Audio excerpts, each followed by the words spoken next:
আসসালামু আলাইকুম সংগ্রামী ভাই ও বন্ধুগণ, আপনারা ইতিমধ্যে অবগত হয়েছেন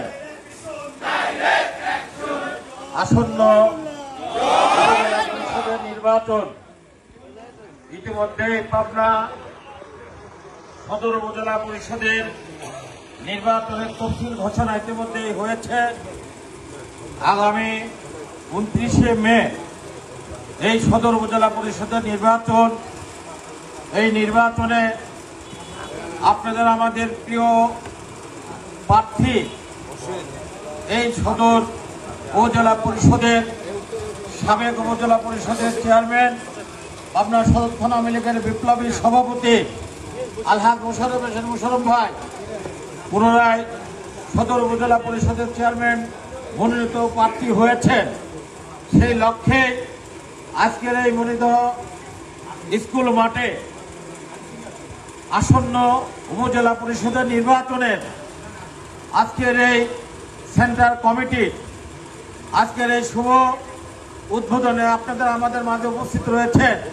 আপনাদের আমাদের প্রিয় নেতা জনাব আলহাজ মোশাররফ হোসেন মোশাররফ ভাই উপস্থিত।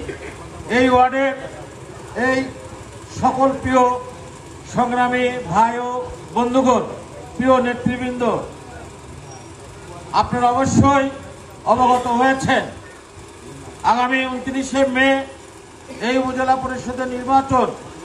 এই নির্বাচনে আপনাদের আমাদের প্রিয় প্রার্থী জনাব আলহাজ মোশাররফ হোসেন মোশাররফ ভাই, আপনারা অবশ্যই বিগত উপজেলা পরিষদের জনাব আলহাজ মোশাররফ হোসেন মোশাররফ ভাইকে 3বারের ভোট দিয়ে বিজয় করেছিলেন।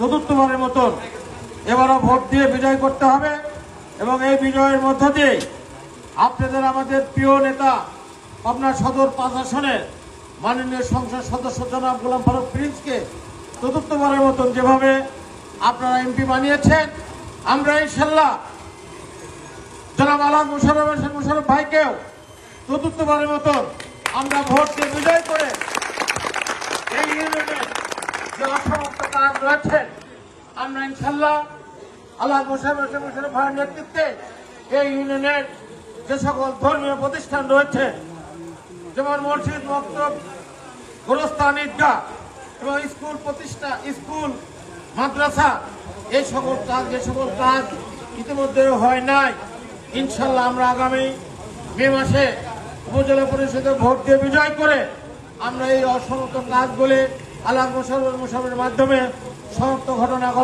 করব এবং অবশ্যই আপনারা আপনাদের স্ব ওয়ার্ডে স্ব মহল্লায় আপনারা আপনাদের নিজ নিজ ভোটগুলো আপনারা আগে নিয়ন্ত্রণ করবেন, কন্ট্রোল করবেন এবং অবশ্যই আপনারা ইতিমধ্যে অবগত হয়েছেন এই উপজেলা পরিষদের ভোট ইভিএম এর মাধ্যমে